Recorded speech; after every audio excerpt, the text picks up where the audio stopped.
किसी भी सिंपल से सेंटेंस को एडवांस तरीके से बोलने के लिए आप फ्रेजेस का यूज़ कर सकते हैं या फिर फ्रेजल वर्ब्स का यूज़ कर सकते हैं। जैसा अगर मैं आपके सामने बोलूँ डोंट रिवील द सीक्रेट या फिर डोंट लेट ऑन, दोनों का बोलने का सेंस सेम है, दोनों की मीनिंग सेम है। मतलब राज को मत खोलना या फिर राज के बारे में खुलासा मत करना। तो यस गाइस, आज के इस वीडियो में हम इसी तरह के कुछ फ्रेजेस, कुछ फ्रेजल वर्ब्स के बारे में बात करेंगे, साथ में उनकी मीनिंग के साथ एग्जांपल्स के बारे में बात करेंगे। तो चलिएगा इस वीडियो को स्टार्ट करते हैं। तो हमारा फर्स्ट सेंटेंस है the rain is showing no sign of letting up. यहाँ पर एक फ्रेजल वर्ब है लेट अप। इसका मतलब होता है किसी चीज़ का असर कम हो जाना या फिर कुछ कमज़ोर पड़ जाना, तब उसके बाद सुधर जाना।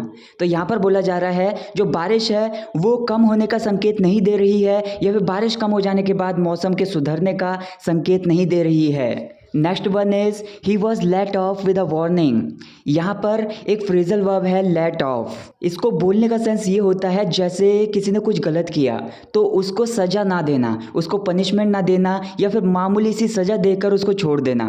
तो यहाँ पर बोला जा रहा है कि उसने कुछ गलत काम किया था तो उस गलत काम के लिए उसको सज़ा नहीं दी गई, केवल एक वार्निंग देकर, एक चेतावनी देकर उसको छोड़ दिया गया। Next one is cracking UP TET exam is not a cake walk. A cake walk एक फ्रेज होती है। इसका मतलब होता है कि कुछ काम करने में बहुत ज़्यादा आसान है तो उसके लिए बोल सकते हैं कि वो एक केक वॉक है। तो यहाँ पर बोला जा रहा है कि जो यूपी टेट का एग्ज़ाम होता है उसको पास करना बहुत ज़्यादा आसान नहीं है। Next one is I went soon after she came. यहाँ पर सून आफ्टर एक फ्रेज है। इसका मतलब होता है ठीक कुछ देर बाद। तो यहाँ पर बोला जा रहा है कि उसके आने के ठीक कुछ देर बाद मैं चला गया। Next one is she still phones me every so often. Every so often एक फ्रेज होती है। इसको हम इस सेंस में यूज़ करते हैं, मतलब कुछ होता है वो कुछ समय समय पर होता है, रोज़ नहीं होता, मतलब कभी कभी होता है। तो यहाँ पर बोलने का सेंस ये है कि वो अभी भी मुझे कभी कभी फ़ोन करती है, मतलब रोज़ नहीं करती है, समय समय पर कभी कभी मुझे फ़ोन अभी भी करती है। Next one is I give you ₹70,000 for your bike, let shake on it. यहाँ पर लेट शेक ऑन इट एक फ्रेज है। इसका मतलब होता है चलो किसी बात पर सहमति के लिए हाथ मिलाते हैं। मतलब कोई बात है किसी के साथ, आप उस बात को लेकर सहमत हो तो उसके लिए हाथ मिलाना। मतलब कोई पर्सन बाइक बेच रहा था, वो मेरे पास आया, इसके बारे में बात की तो मैंने उससे कहा कि मैं तुम्हारी बाइक के लिए 70,000 रुपये दे सकता हूँ, चलो इसकी सहमति के लिए हाथ मिलाते हैं। Next one is I will not back out till the last moment. यहाँ पर वैसे एक फ्रेजल वर्ब है बैक आउट। इसका मतलब होता है कि अपने वादे से मुकर जाना या फिर पास्ट में आपने कोई वादा किया था उस वादे से मुकर जाना, उससे पीछे हट जाना। और टिल द लास्ट मोमेंट एक फ्रेज है। इसका मतलब होता है आखिरी पल तक। तो यहाँ पर इसके बोलने का सिंपल ये सेंस ये है कि मैं आखिरी पल तक अपने दिए हुए वादे से नहीं मुकरूंगा या फिर अपने दिए हुए वादे से पीछे नहीं हटूंगा।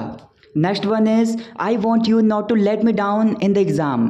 यहाँ पर लेट समबडी डाउन एक फ्रेजल वर्ब होती है। इसका मतलब होता है कि किसी की उम्मीदों पर खरे ना उतर कर उसको निराश कर देना, मतलब उसकी उम्मीदों को चकनाचूर कर देना। मतलब सिंपली इसको बोलने का सेंस हमारा ये है कि जैसे मेरा कोई स्टूडेंट है, मैं उससे कह रहा हूँ कि मैं नहीं चाहता कि एग्ज़ाम में तुम मेरी उम्मीदों पर खरे ना उतर कर मुझे निराश करो या फिर मेरी उम्मीदों पर पानी फेरो। मतलब मैं सिंपली ये चाहता हूँ कि तुम एग्ज़ाम क्रैक कर जाओ। Next one is I change the job because I was living on a shoe string. On a shoe string एक फ्रेज होती है। इसका सिंपली यूज़ हम तब करते हैं जैसे अगर आप कुछ काम करते हो ऑन अ शू स्ट्रिंग, इसका मतलब यह है कि आप उसे बहुत ज़्यादा स्मॉल बजट में करते हो, बहुत ही ज़्यादा कम रुपये में करते हो। तो इसका सेंटेंस का मतलब होगा कि मैंने नौकरी को चेंज कर दिया, मैंने नौकरी को बदल दिया क्योंकि मैं बहुत ही कम बजट में काम कर रहा था या फिर मैं बहुत ही कम रुपयों में गुजारा कर रहा था। हमारा अगला सेंटेंस है let me know into comments what you think of my channel. यहाँ पर लेट समबडी नो एक फ्रेजल वर्ब है। इसका मतलब होता है कि किसी को किसी चीज़ के बारे में या फिर किसी पर्सन के बारे में जानने देना या फिर किसी को किसी के बारे में बताना। तो यहाँ पर सिंपली बोला जा रहा है कि मेरे चैनल के बारे में तुम क्या सोचते हो, उसके बारे में मुझे कमेंट करके बताएं। अगला सेंटेंस है हमारा your headache will be eased off if you take this tablet. Ease off एक फ्रेजल वर्ब है। इसका मतलब होता है कि कुछ कम हो जाना या फिर किसी चीज़ का असर कम हो जाना। तो यहाँ पर बोला जा रहा है कि जो तुम्हारे सर में दर्द हो रहा है उसका असर कम हो जाएगा अगर तुम इस टैबलेट को लोगे या फिर अगर तुम इस गोली को लोगे। Next one is let it be and try to settle the matter.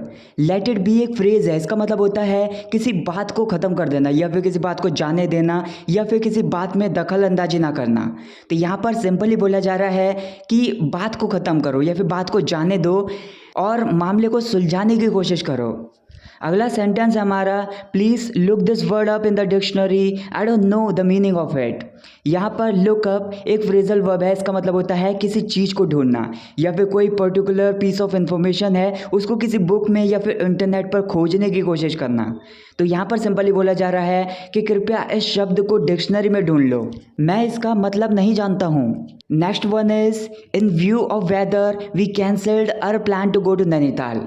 In view of something एक फ्रेज होती है, इसका मतलब होता है किसी चीज़ को ध्यान में रखते हुए या फिर किसी चीज़ के कारण से। तो यहाँ पर सिंपली बोला जा रहा है कि मौसम की वजह से या फिर मौसम को ध्यान में रखते हुए हमने नैनीताल जाने का हमारा प्लान को कैंसिल कर दिया। Next one is the students were let out of school early. Let out यहाँ पर एक फ्रेजल वर्ब है, लेट समथिंग आउट या फिर लेट समबडी आउट भी बोल सकते हैं। इसका मतलब होता है किसी चीज़ को या फिर किसी पर्सन को बाहर निकालने की अनुमति दे देना। मतलब जो स्टूडेंट्स थे उनको स्कूल से जल्दी बाहर निकलने की अनुमति दे दी। अगला सेंटेंस हमारा, money is the bone of contention between both of them. Bone of contention एक फ्रेज होती है, इसका मतलब होता है झगड़े की जड़ या फिर झगड़े फसाद की जड़। तो यहाँ पर बोला जा रहा है जो रुपये हैं, जो मनी है, वही उन दोनों के बीच में झगड़े फसाद की जड़ है। अगला सेंटेंस है हमारा, I opened window to let in the air. Let in यहाँ पर एक फ्रेजल वर्ब है, इसका मतलब होता है किसी पर्सन को या फिर किसी चीज़ को अंदर आने देना। तो यहाँ पर बोला जा रहा है कि हवा को अंदर आने देने के लिए मैंने खिड़की को खोला। Next one is after seeing the ferocious dog I backed away. यहाँ पर एक वर्ड है फेरोशियस, इसका मतलब होता है जंगली या फिर खूंखार, और बैक अवे एक फ्रेजल वर्ब होती है, इसका मतलब होता है कि पीछे हटना। तो यहाँ पर बोला जा रहा है खूंखार कुत्ते को देखने के बाद या फिर जंगली कुत्ते को देखने के बाद मैं पीछे हट गया। Next one is the little boy let go of his mother's hand and ran across the park. यहाँ पर लेट गो ऑफ समथिंग एक फ्रेजल वर्ब है, इसका मतलब होता है किसी चीज़ से मुक्त हो जाना या फिर कुछ पकड़ रखा है उसको छोड़ देना। मतलब एक छोटे से लड़के ने अपनी मम्मी का हाथ पकड़ा हुआ था तो उस हाथ को उसने छोड़ दिया और पार्क में एक तरफ से दूसरी तरफ भागा। Next one is he becomes very obstinate at times.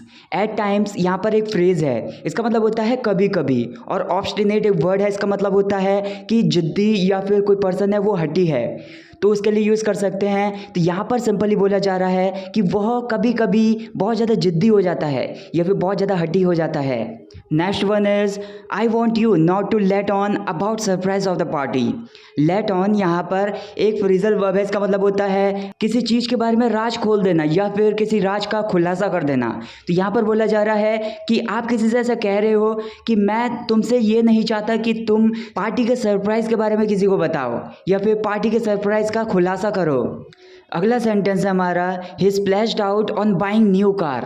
Splash out यहाँ पर एक फ्रेजल वर्ब है, इसका मतलब होता है कि फालतू की चीज़ों में पैसे खर्च कर देना या फिर लापरवाही से किसी चीज़ पर पैसे खर्च करना। तो यहाँ पर सिंपली बोला जा रहा है कि तुमने नई कार खरीदने में फालतू में पैसे खर्च कर दिए। Next one is apart from singing she also likes dancing.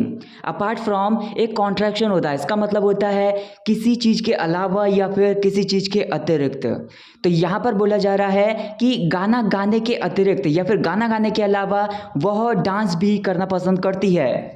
Next one is we should not rely on any one, we should be self dependent.